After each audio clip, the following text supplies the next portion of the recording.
ofiif jettee walitti na buuste.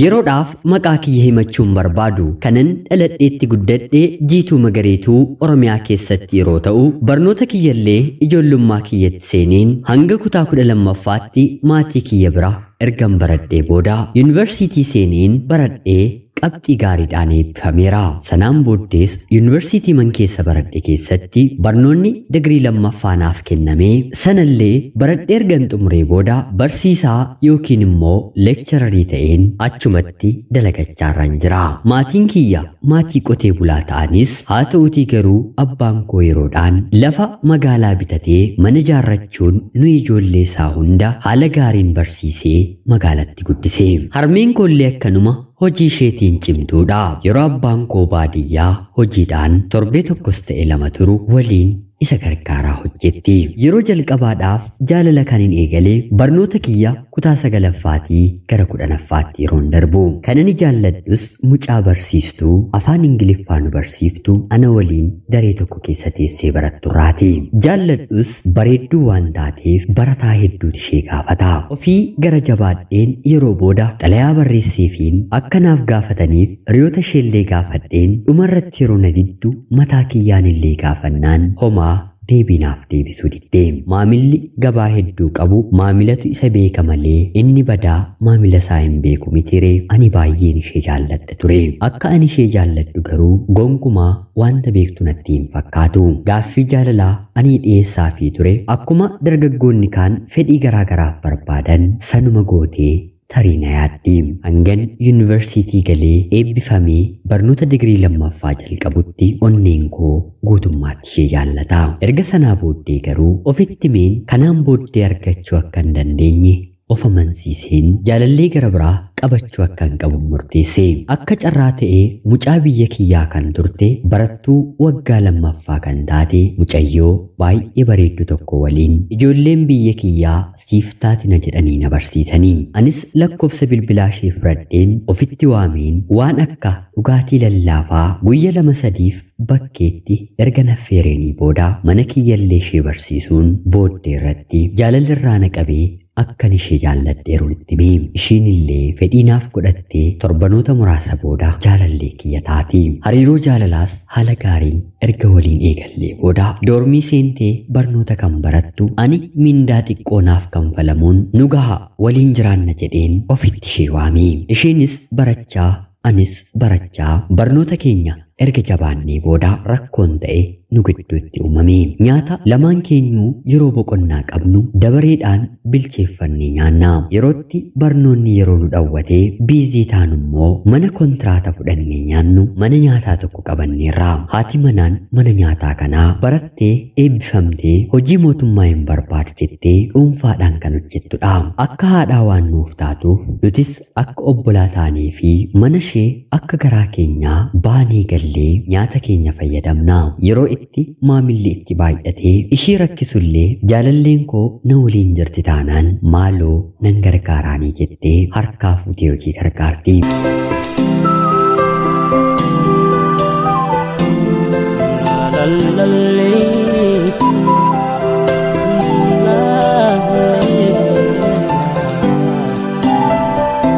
Baatiidhaan maallaqni nuti fayyadamnu miindaa kiyyaan ol yeroo ta'u baatii kana na darbiitii baatii isa dhufu siin kanfala yeroon jedhuuni homaa deebii otoo na jala hin deebisiin tole jettee naaf liqeessiti. Jaalalleen koo yeroo gara biyyaatti galtu maallaqallee mucayyoo kanarraa liqeeffadheen haadhaaf abbaa koo uffatallee biteen ergaa. Haala kanaan hariiroon keenya walitti siqee yeroo ganna jaalalleen kiyya gara biyyaatti galte humnaa ol baay'ee walitti siqne. Manni nyaataa fi manni bultii ishee bakka garaa garaa waan na ta'eef yeroo qofaa taatu al takka takka nan geggeessaaniin ture. Yeroo kanatti na bira buli jettee illee anaan waan kadhattuuf ani jaalallee waan tan qabuuf tarii wanti yaaddessaan uumamuu ni danda'a jedhee waan hin shakkeef gonkumaa tole hin jedhuufi.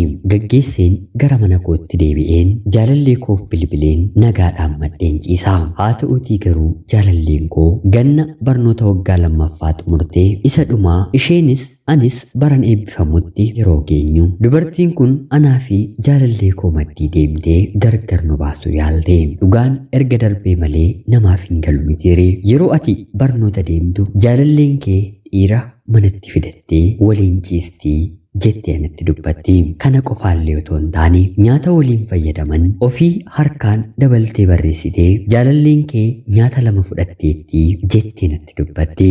Anis yeroo sanatti akkam akkana gooti jedheen jaalallee kootti deemee dheekkamaa. Oduun dhagaheen baay'ee walitti buunaa. Yeroo isheen nama waliin mana kee bulteetti naan jette anis lamuu lammataa mana kiyya hin dhufin jedheen jaalallee kiyya qulqulluun ari'e. Na kadhattee jilba kiyyatti kuftee boossee rabbiif jedhiitii ani kana hin goone jettee waa meeqaan na kadhattus homaa ani isheen dhageenye. Haala kanaan utuu jirru jaalalleen koo na barbaacha gara mana koo ni dhufti. Haa ta'uutii garuu ani immoo ishee baqachuudhaaf jecha hiriyoota koo bira naannoo biraan oolaa. Yeroo kanatti dubartiin kun jaalallee koodhaan dhiisii innoo dubartii gara biraa jaalallee qabatee akka ati isan argineef mana biraa kireeffateera jettee akka jaalala koorraa abdii kutattuuf waan sobaa gidduu keenya oofti. Haala kanaan akka yaaddettis bara ani barnoota digirii 2ffaa koo eebbifamu bara isheen barnoota digirii 1ffaa ishee xumurtu walitti ni buuste.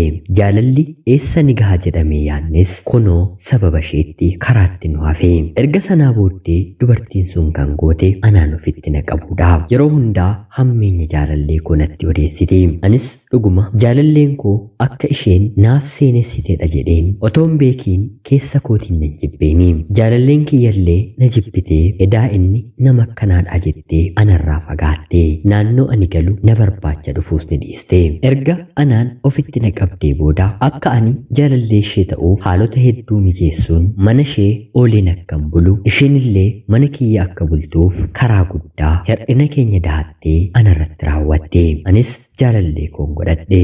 Baay'ees waliif taane. Icciitii duuba jiru waan tokkoyyuu waan hin beekneef barnoota koo erga eebbifamee booda wal fuunee anis idileedhaan ramadameen barsiisummaan hojii eegalee. Kanaan booddee fuudhuu qabdanaan jedhanii maatiin kiyyallee yaada waan naaf kaasaniif jaarsa ergaddeen mucayyoo kana fuudheen waliin jiraachuu eegallee. Jireenyi keenyis waanuma gaarii ta'e.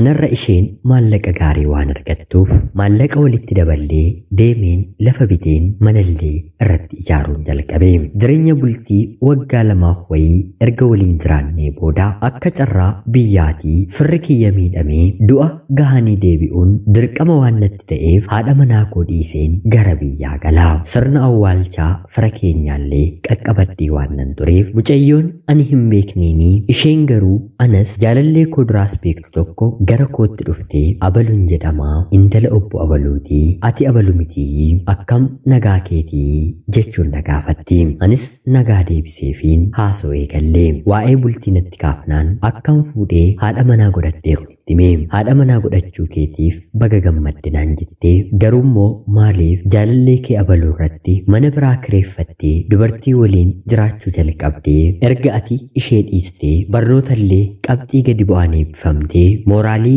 jiraachuu dhabdee hojiillee hin barbaaddadhu jechuun waggaa 3 kunoo lafa teesseetti mee yeroo galtu waliin siin qunnamsiisaa dubbisiinii galii jettee na gaafatti.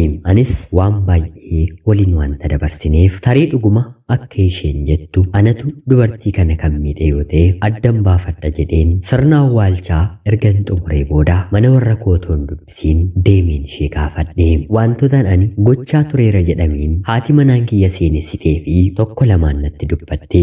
Anis wanta haati manaan koo seenessitee anaa fi jaalallee koo walitti naquun dubbii nu gidduutti qotte tokko lamaan itti hime. Isheenis ni naate. Waaqattis tulluuttis dacheettis mukattis qabdee kakatte. Anis wantoota kana dura jiran duubatti deebi'een yaaduu yeroon jalqabu wanti ta'e akka bakakkaa samiirraatii gadi bu'ee fuuldura kooratti balaqqeessa'e. Haati manaan kiyya anaan kan mataa ishee godhachuuf jecha shira kana hundumaa xaxxe. Kaanillee haa hafuutii nyaata galgala mana haadha manaa kootii anaa fi jaalalleen koo deemnee waliin nyaachuu dadhabnee dabaree waliif naqnee fidannu mi'aayinni isaa garaagaraa. Gaafa ani fidu baay'ee mi'aawaa. Gaafa jaalalleen koo fiddu turte immoo bishaan jedha. Al takka takka ani bakka biraatii bitte moo jedheen itti hori'een otonyaatiin hin bulaa. Dubbiin tokko lamaan rakkoo gidduu keenyatti ture erga yeroon darbee guyyaan itti galgalaa'ee dhugaan bakka jirtu baramte. Haa ta'uutii garuu garatti hin galagaluu wallaalee. Ayizoo jedhee jabeessus garuu maalaa godhu. Ergan awwaalcha deebi'ee booda haadha manaa kiyyatti fuula koo jijjiirus maal gochuu akka hin qabu garuu ammallee anaaf gaaffiidha. Jaalalleen kun ana irratti ilmoo dheeraaf abdii kutattee jireenya isheellee balleessiteetti. Maallaqa siifin kennaa sin gargaara jennaan maallaqa kee fudduu boolla galinaan jette. Kana narraa dhabde jaalaladha. Waliin ta'uuf haadha manaan qaba. Dhiisuuf immoo haalli itti isheen jirtu baay'ee nama gaddisiisa. Mee bakka kiyya ta'aatii rakkoon kun otoo isin qunnamee maal murteeffattu? Haadha manaa koo waliin lafaa fi mana xiqqoo irratti buufachuu eegalle malee daa'imallee waliin hin horanne. Mee yaada keessan komentii jalatti naaf qoodaa. Ana obboleessa keessan Jiituu Magariituu Oromiyaa keessaa. Ulfaadhaa nagayaatti galatoomaa.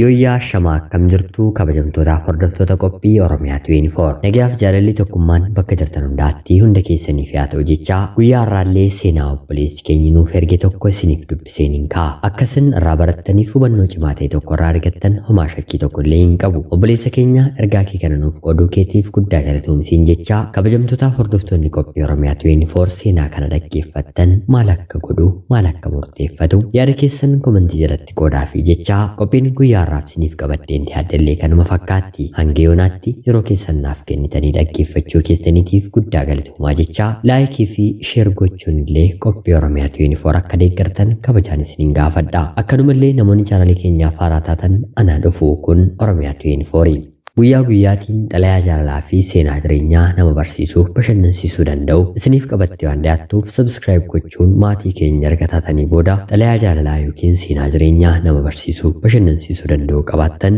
karaa telegiraamii karaa lakkoofsa bilbilaa kiyyaa duwwaa 937 naaf erguun irratti hirmaachuu ni dandeessu. Qopheessuuf qindeessuun isin waliin kanan ture ani gammachiista shoomeedha. Seenaa gara biraatiin guyyaa boree hanga walitti deebinutti bakka jirtan maraan turtii gaarii isiniif nawwaa yeroo gaarii.